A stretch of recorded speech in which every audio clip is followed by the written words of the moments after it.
terima komen dari subscriber kalau sebenarnya kalau kita mau melihara musang yang paling bagus, yang gampang jinak itu sebaiknya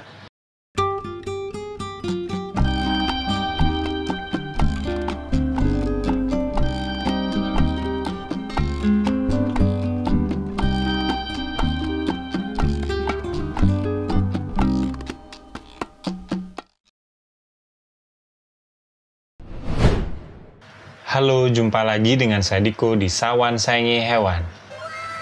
Kali ini saya ingin curhat sedikit ya tentang pengalaman saya memelihara musang saya, si Buna ini.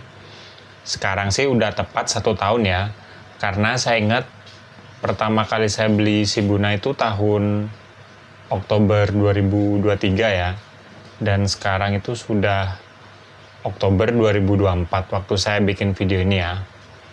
Nah, saya pengen ngasih tahu tentang ya pengalaman saya melihara Buna, apa aja sih suka dan dukanya, dan mungkin sedikit cerita tentang genetik si Buna ya, maksudnya dia itu musang apa gitu loh. Oke, nggak usah lama lagi, ayo kita mulai video kali ini. Oke, kita mulai dari awal alasan kenapa saya memelihara Buna ya. Nah, si Buna ini dulu saya beli tahun 2023 Oktober ya, itu setelah saya memelihara musang saya sebelumnya itu si Bim Bim, yang agan bisa lihat di channel-channel saya itu sebelum Buna ini saya kan punya musang itu namanya Bim Bim ya. Bim Bim itu badannya besar banget kan, dan itu saya rawat itu kurang lebih dari baby sampai umurnya sekitar 6 tahunan lah kalau saya hitung ya. Tapi mulai saya bikin konten sama Bim Bim itu dimulai dari Bim Bim usia sekitar 2 tahunan ya kalau nggak salah. Jadi pertama kali saya bikin konten sama Bim Bim tuh badannya udah kelihatan besar sih. Beda sama Buna yang saya pertama kali bikin konten sama Buna itu mulai dari baby usia 1 bulanan sampai sekarang 1 tahun ya. Si Buna ini saya beli di peternak lokal daerah Bali ya. Itu dia dari hasil ternakan, ibunya Buna ini musang pandan, bapaknya musang Bali. Nah, hasil perkawinannya ini dah si Buna. Ya bisa dibilang musang mix antara pandan dan musang Bali ya. Kalau musang Bali itu warna coklat, musang pandan ya si Buna ini kan. Tapi saya banyak terima komen dari subscriber kalau sebenarnya kalau kita mau melihara musang yang paling bagus, yang gampang jinak itu sebaiknya musang pandan yang pure, jadi induknya dua-duanya musang pandan, dan kalau bisa musang pandannya itu musang pandan lawu kalau saya dengar itu kan, itu persis kayak si Bim Bim.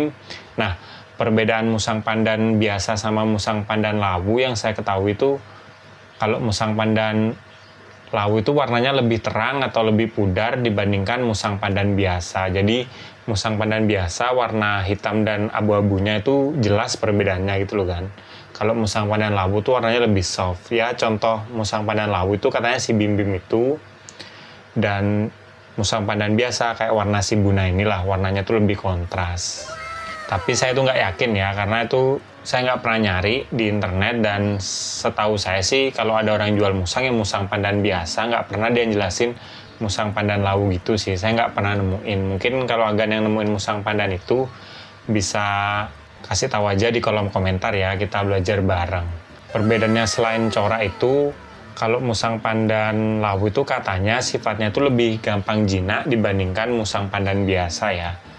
Tapi kalau saya cocok logi sama musang pandan itu kayaknya sih bener, karena si Bim Bim yang dibilang musang pandan lawu itu kan sifatnya tuh nggak terlalu galak. Beda sama musang saya si Buna ini, sudah saya pelihara setahun tetap aja galak.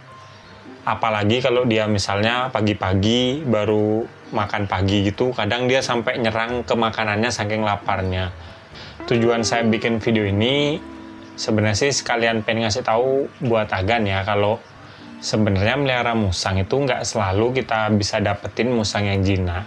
Ya contohnya kayak saya sendiri ya, pertama kali melihara musang si Bim Bim itu ya lumayan jinak, ya saya happy aja. Nah sekarang saya melihara musang saya yang ini, si Buna ini ya lumayan agresif ya, tapi nggak bisa saya bilang galak juga ya. Ya dia bisa dibilang agak semi-semi gitulah. Tuh lihat, diam-diam saya mau digigit. Karena saya tipe orang yang kalau udah melihara hewan ya udah saya pelihara aja. Saya tuh nggak terlalu suka jualin hewan. Jadi ya udah saya pelihara aja si Buna sampai dia dewasa ya. Semoga umurnya lebih panjang dari Bim Bim lah. Kalau target saya sih mungkin saya pengen si Buna ini ya ukurannya tuh agak gemuk tapi nggak segemuk si Bim Bim ya. Karena saya pengalaman sampai sekarang udah setahun lebih Bim Bim nggak ada, itu saya masih kepikiran sama musang saya Bim Bim itulah. Jadi saya pengen musang ini ya nggak terlalu obes gitu loh ya, badannya berisi tapi nggak obes-obes kayak Bim Bim. Makanya mulai saya melihara Buna ini makanannya tuh saya usahakan lebih bervariasi. Beda sama musang saya sebelumnya itu full saya kasih nasi telur, selingannya itu cat food kering ya. Kalau ini saya seling-seling dalam seminggu paling makan nasi telur tuh cuma 2 kali di pagi hari, sisanya cat food kering, sisanya lagi saya kasih kayak bubur sun, saya campur nasi kadang-kadang, atau saya campur potongan pisang.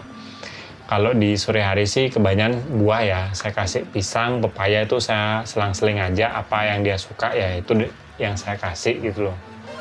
Nah buat Agan yang sering ngeluh di kolom komentar saya kenapa musangnya nggak jinak, sekalian saya pengen ngasih tahu aja kalau sebenarnya kalau untuk menjinakkan musang, kalau Agan mau ngelakuin caranya itu di channel saya cari aja playlist sawan, itu dilihatin satu-satu videonya, itu banyak sih saya bikin video tentang menjinakkan musang ya. Tapi sebenarnya itu yang paling penting selain ngelakuin apa yang saya suruh, itu yang paling penting juga gimana caranya kita bisa konsisten setiap hari ya.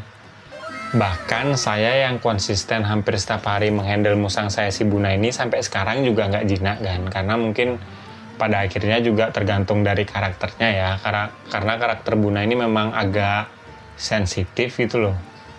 Tapi anehnya dia yang lebih bagus dari Bim Bim, kalau dimandiin dia tuh nggak terlalu suka kabur atau gigit. Beda sama musang saya si Bim Bim tuh kalau saya mandiin kadang sampai gigit. Nah anehnya si Buna itu cuma kalau di handle memang kadang agak susah sih ya. Makanya ya udahlah saya jalanin aja, saya handle ya. Semoga nanti beberapa tahun ke depan dia badannya agak gemoy dan juga bisa jinak ya. Mungkin buat Agan yang mau nanya tips atau ya ngasih tahu tips musang yang bagus, gimana sih cara merawat biar si Buna ini lebih gampang jinak, ya taruh aja di kolom komentar Gan. Ya kalau ada yang nanya, pertanyaan bagus, pasti saya buatin videonya. Kalau ada yang ngasih tahu tipsnya itu bagus, juga nanti saya buatin kontennya. Nanti pasti saya ngasih tipsnya, itu saya mention, tenang aja. Soalnya saya pengen di channel saya ini semua itu belajar Gan ya. Saya juga belajar, Agan juga belajar, siapa tahu tips saya bagus ya. Saya seneng-seneng aja sih. Soalnya saya buat konten ini memang awalnya hobi aja, karena saya seneng memelihara hewan ya, terutama hewan eksotis. Dan oh ya nih saya mau ngasih tahu juga Gan, kalau Giku saya setelah terakhir bikin konten kan saya bilang ternak Giku saya gagal. Habis itu ada yang ngasih saran dikasih gatut jangkriknya, nah itu udah saya kasih.